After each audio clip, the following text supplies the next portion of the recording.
High friends, welcome back to my channel. আশা করি তোমরা সবাই ভালো আছো, সুস্থ আছো। আমিও ভালো আছি, সুস্থ আছি। তো ভাবছো সকাল সকাল এরকম শাড়ি পরে সাজুগুজু করে কোথায় যাচ্ছি। তো আমি দিদি বাড়ি এসেছি। তো তোমরা দেখেইছো আমার একটা শর্টসে গৃহপ্রবেশের মেনু, আমি যেটা শর্টসটা শেয়ার করেছিলাম। তো দিদি বাড়ি গৃহপ্রবেশে এসেছিলাম। তো তখন থেকেই দিদি বাড়িতে আছে। এখানে একটা তো দিদি দেওরের মেয়ের অন্নপ্রাশন, সেবারে এসেছিলাম দিদি দেওরের বিয়েতে, বাট তখন কোনো ভিডিও করতে পারিনি। আনফর্চুনেট আমি এসে খুবই অসুস্থ হয়ে পড়েছিলাম। তো রিসেপশানটা আমার বেকার হয়ে গেছে। জাস্ট রেডি হয়ে গিয়েছিলাম, বাড়ি চলে এসেছি। তো এবারে এখনও আপাতত ভালো আছি, সুস্থ আছি। তো অন্নপ্রাশনে এসেছি। তো সকাল সকাল একদমই রেডি হয়ে ভাবলাম তোমাদের সাথে আমি ভিডিওটা শেয়ার করি। আমি একটা এখানে শাড়ি পরেছি। এই আজকে আর অন্য কিছু ট্র্যাডিশনাল ড্রেস পরি না, শাড়িটাই পরি, আর কুর্তি চুড়িদার কিছুই পরলাম না। পরে আমি তোমাদের সাথে আমার ফুল লুকটা আমি শেয়ার করে দেবো। আমি একটা খাড্ডি বেনারসি পরেছি, এটা আমি অনলাইন থেকে নিয়েছিলাম। আর কালারটা তোমরা কতটা বুঝতে পারছো কিনা জানি না, বাস কালারটা কিন্তু বেশ সুন্দর, একদম মেরুন কিন্তু নয় এটা। তো বাড়ির সবাই রেডি হয়ে গেছে, আমরা একটু পরেই এখান থেকে বেরিয়ে যাব ডিরেক্ট। আগে কাকিমার বাড়ি যাব, তারপর লজে যাব। তো যেই কাকিমার ছেলে, মানে আমি কাকিমা বলি, দিদি যেহেতু কাকিমার শাশুড়ি হয়, তো ওই দাদার যখন ওই বৌদির যখন সাতবক্ষণে অনুষ্ঠান হয় 9 মাসে, সেই ভিডিওটা কিন্তু আমি তোমাদের সাথে শেয়ার করেছিলাম।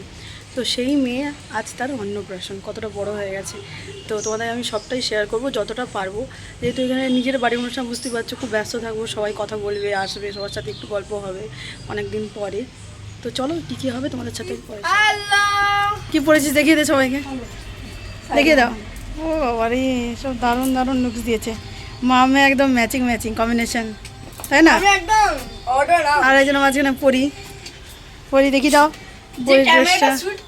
তার একবার লুকটা আমি দেখাচ্ছি। একদম একদম দেখিয়ে দাও, দেখিয়ে দাও।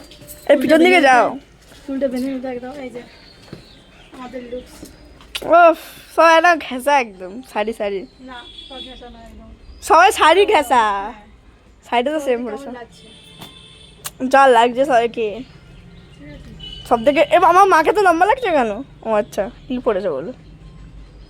ঠিক আছে, হ্যাঁ। তো এখানে দেখো আমরা গাড়িতে করে কাকিমার বাড়ি থেকে আবার লজের উদ্দেশ্যে রওনা দিয়েছি। গাড়িটাতে কাকিমা ছিল, দিদির শাশুড়ি মা ছিল, মা ছিল, এবং ওই দিদির যে দেওর তার শাশুড়ি মা ছিল, আরও অনেকেই ছিল। পেছন দিকে তোমরা হয়তো বুঝতে পেরেছো।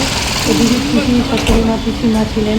তো দেখো লজে পৌঁছে গেছি, ডেকোরেশনটা এইভাবে ছিল। তো এই আস্তে আস্তে আমরা সবাই সিঁড়ি দিয়ে উপরে উঠে পড়েছি। যে ব্ল্যাক ব্লাউজ এবং হোয়াইট শাড়িটাকে দেখছি, এটা আমার দিদির শাশুড়ি মা, মানে মাসিমা। তার আগে ছিল মা।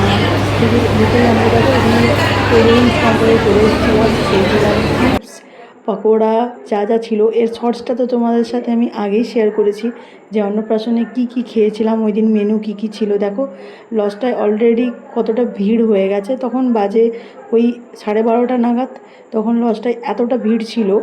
এরপরে আরও ভিড় হয়েছে। অন্নপ্রাশন বাড়িতে 475 জন নিমন্ত্রিত, ভাবতে পারছো? একে তো ছিল দুপুরবেলা, তারপরে এই এখন এত গরম, আর এত লোকের রাশ ছিল ওই নিমন্ত্রণ বাড়িটাতে। তো আমার ওই দিন মানে খুব কষ্টই হচ্ছিল বলতে পারো। তো যাই হোক, আমাদের তো মেনে নিতেই হবে, একটা অনুষ্ঠান বাড়িতে গেছি, লোকজন তো থাকবেই, সেই জন্য তো সেটা অনুষ্ঠান বাড়ি। তো ভালোও লেগেছিলো একদিক থেকে, খাওয়া দাওয়াগুলো সব সুন্দর ছিল। বাট আমি খেতে পারিনি, সেটা আমার প্রবলেম। আমি এমনিতেও খুব একটা বেশি খেতে পারি না, বিশেষ করে বিয়ে বাড়িতে গেলে আমার এটাই হয়, খাবো খাবো বলে ঠিক করি, বাট লাস্ট অবধি আমি খেতে পারি না। তো কিছু কিছু শর্টস আমি তোমাদের জন্য নিয়ে রেখেছিলাম, তাই ভাবলাম যে এগুলো তোমাদের সাথে শেয়ার করি। এগুলোই তো বলতে পারো মেমোরি। একটা দিন আমরা এগুলোই বসে বসে একটা সময় এগুলোই দেখবো। আর হ্যাঁ, আমার ভয়েসটা এখন খুব একটা ভালো লাগছে না শুনতে। দেখো এখানে মামাম বসে গেছে, দেখো সবাই, কারণ ওকে মামা ভাত খাওয়ানো হবে। তো মামারা এবং মাসিরা মিলে সবাই মিলে ওই ভাতটা খাইয়েছিল। তো চলো কিছু কিছু ফটো আমি তোমাদের সাথে শেয়ার করে দিলাম ওই দিনের বিশেষ মুহূর্তের।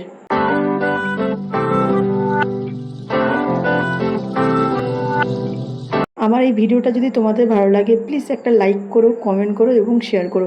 আরও কী কী ধরনের ভিডিও দেখতে চাইছো অবশ্যই আমাকে কিন্তু কমেন্ট করে তোমরা জানিও।